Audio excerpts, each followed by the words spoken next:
بسم الله الرحمن الرحيم. ألف لام ميم. أحسب الناس أن يتركوا أن يقولوا آمنا وهم لا يفتنون. ولقد فتنا الذين من قبلهم فليعلمن الله الذين صدقوا وليعلمن الكاذبين.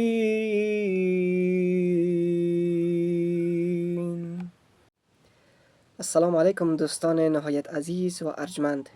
انشالله که خوب و صحتمند و سرحال باشین هر جای از دنیا که هستین. بنده محمد محبی در خدمت شما هستم.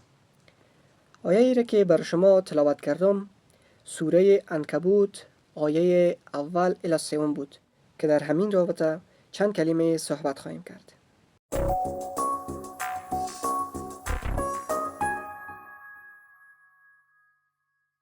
مشرکان در روز احد کشته های مسلمانان را بخصوص عموی پیامبر اکرم صلی الله علیه و سلم را مسلح کرده بودند که این دلیل واضحی است بر این که دشمنان اسلام از هر نوع انسانیت و وجدان بی بهره هستند، چرا که تکه تکه کردن انسان کشته شده هرگز وی را آزار نمیده.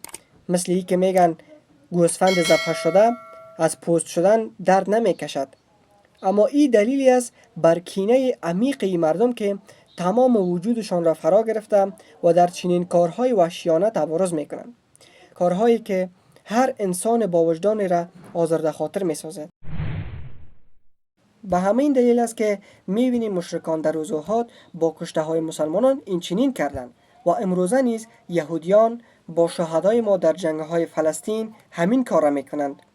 این هر دو گروه کارهایشان از منبع یگانه‌ای که در زاویه روح و روانشان جای گرفته نشأت میگیره، روانهایی که به الله و روز آخرت ایمان ندارند و این سبب کینه عجیبی گشته که آنان از انسانهای مؤمنی در دل دارند که در راه راست روان هستند و در زندگی این دنیا به صورت صحیح و صادق به خدا و پیامبرش و روز آخرت ایمان دارند.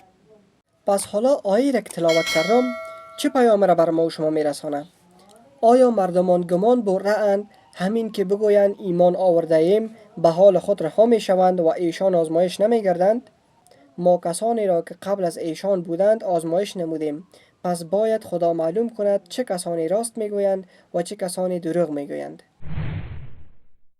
آیا داشتن قدرت برای همی است که از زندگی لذت ببریم و غرق در خرافات دنیوی شویم؟ و یا داشتن قدرت و منصب مسئولیت بزرگی است برای دفاع از حق در مقابل باطل و برای حمایت از مظلوم در مقابل ظالم؟ آیا کسانی که میتونن امر به معروف و نهی از منکر کنند ولی نمی کنند مورد آزمایش و پرسش قرار نمی گیرند؟ آیا از الله نمی ترسند؟ ولنبلونكم حتى نعلم المجاهدين منكم والصابرين ونبلو أخباركم. صدق الله العظيم.